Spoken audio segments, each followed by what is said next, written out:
You're listening to the Mind Manual Podcast, Episode 3, Self-Confidence. Hello, everyone, and welcome to another session of the podcast. This week, I want to present a different take on self-confidence. For lots of people, it remains this elusive, intangible asset that remains just out of arm's reach. We see it in others and wonder where they acquired it from.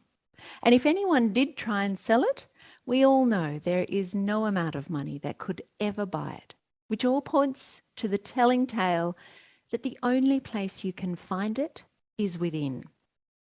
If we were to break it down to its simplest form, confidence could be described as pertaining to an emotion that we feel. And we even describe it as such. We say, I don't feel too confident.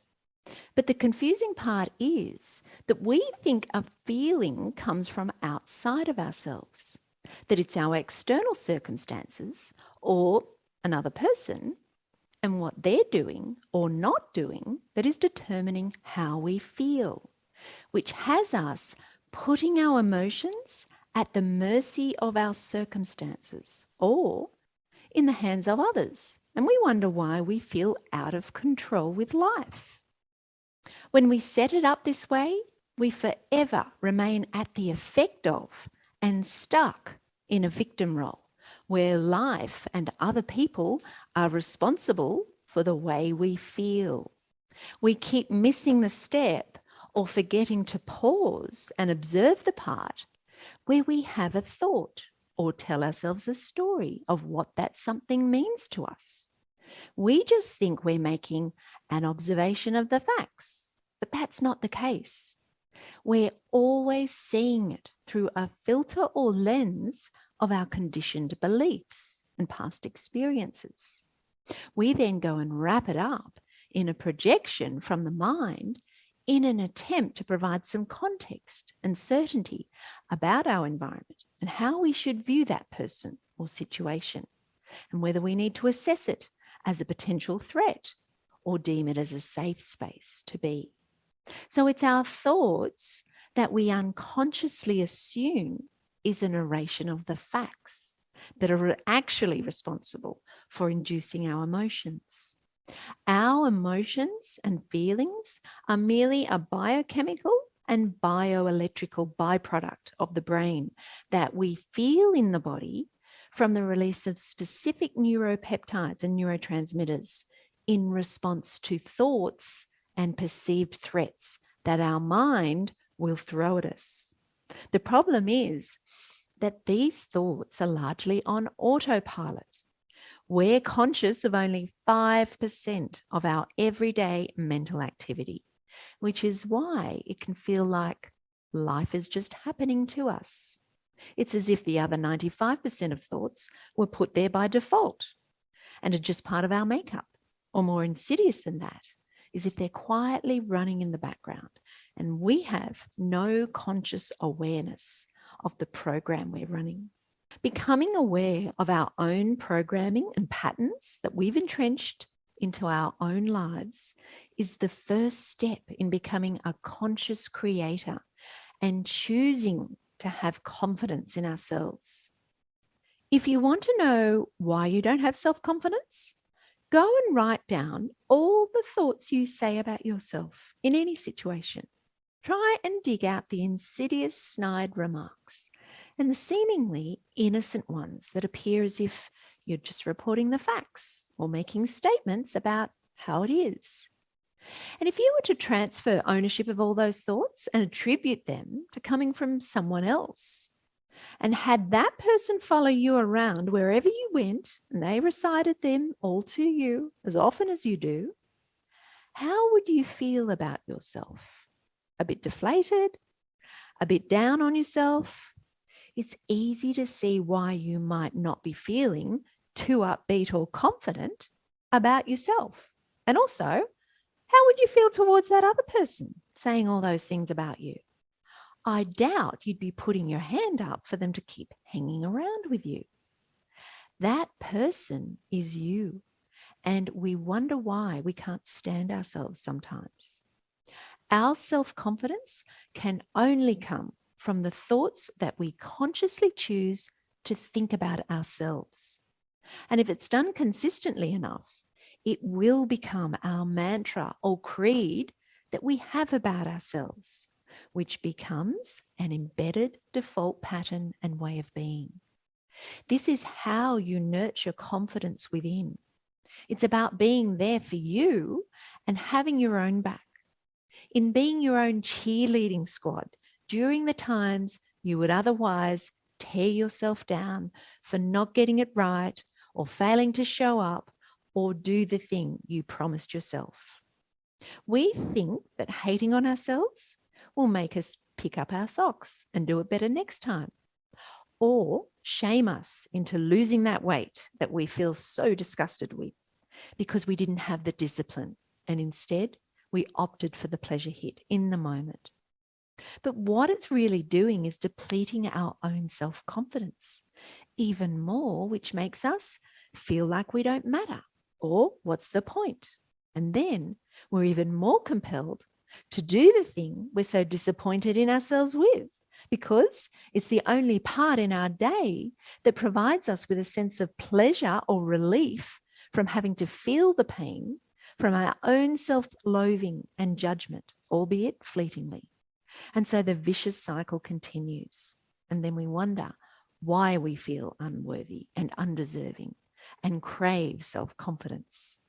We keep beating up on ourselves and then failing to show up in the ways that could actually take us to where we do want to go, because you're more interested in relieving the pain by seeking pleasure in the moment, which then compounds the original problem. And we keep spiraling down until we can't stand ourselves any longer, or completely break down, physically, mentally, or emotionally. We need to build ourselves up with unconditional love and acceptance in looking after all our needs and pursuing our deepest desires. Now, you might think this sounds rather selfish, but I can assure you it's the greatest gift you can give your loved ones and the world at large. When you show up feeling unworthy and small, can you really think of anyone that's serving in any way?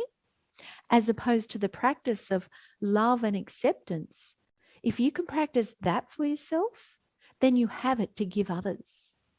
It becomes the content that you now have within that then gets projected out into the world. I can't think of a better gift to give yourself and the rest of the world. So the whole idea in it being a selfish act is really just a thought error. You not being that for yourself is the real act of selfishness. So let's take a look at other ways this lack of confidence plays out in our lives. When you don't have your own back and you lack love and acceptance for you, you become needy and stay stuck in emotional childhood because you end up relying on those closest to you to fill that gap for you in order for them to show us how much we're loved by them. We go and set up all these preconditions in how we think this should play out to prove they're fulfilling this need that we have, which is really just control and compliance. It's not love. We only think it's love because of the stories we tell ourselves. If you loved me, then you would do this or that. Or an even better one is, if you loved me, you wouldn't make me feel this way, which attributes the other person in being solely responsible for your emotional well-being. We do this in our childhood. We make our brother or sister the cause of our frustration, and we look to our parents for all of our needs. And we continue on with these patterns merely because we're not taught any other way to be. Emotional adulthood is in taking responsibility for all of our own needs and emotional well-being. We don't need anyone to be or do anything they don't want in order to make us feel a certain way. All of that is ours to manage by the way we choose to think about it. And we might think we're very well justified in feeling a certain way. But the question to ask ourselves is, does that serve us in thinking and feeling this way? Is it going to produce a result that I'm pleased with? And is this the way I want to show up? Another consequence of not being there for you will be your incessant need for others to express their approval of you in order to prove your worthiness and value. This is because you're not sure about you and you don't accept or acknowledge your own self-worth. We are all 100% worthy all of the time. This is part of our inherent divine nature by virtue of the fact that we were made manifest. We are a product of this amazing creation, complete and worthy just as we are. There is no other way we could prove our worthiness. It was done for us when we came into this world. It doesn't diminish the worthiness or inherent nature of a rose simply because you prefer a camellia and don't approve of a rose. So next time you find yourself more concerned about the opinions and judgments of others over your own sense of self-worthiness and love, stop and remind yourself, I need to acknowledge and love this rose for all that it is. Just because others might prefer the camellia, I don't have to make that mean anything less of the rose. We are all marvelous creations in our own unique way. Another result of this lack of unconditional love and acceptance for ourselves, and therefore lack of confidence in who we are, is the tendency to keep playing small and hiding. If we were to put ourselves out there and take on new and interesting challenges or engage in meeting new and interesting people, we usually shrink and wince at the prospect of the backlash in the barrage of berating thoughts filled with judgments and criticisms that we impose on ourselves. And because we're so busy dishing them out so freely to ourselves, we imagine that everyone else is as well. So we simply project our own internal patterns out onto the world and assume others are doing the same. And because we don't have our own back and we're busy throwing ourselves under the bus each time, we can't stand the thought of anyone else doing that to us either. It's just too much to bear. And so we don't risk it by hiding. So next time you go to put yourself down and think less than of yourself, just know where it leads to and what you're putting out to the rest of the world. And then ask yourself, what on earth is the upside of doing this?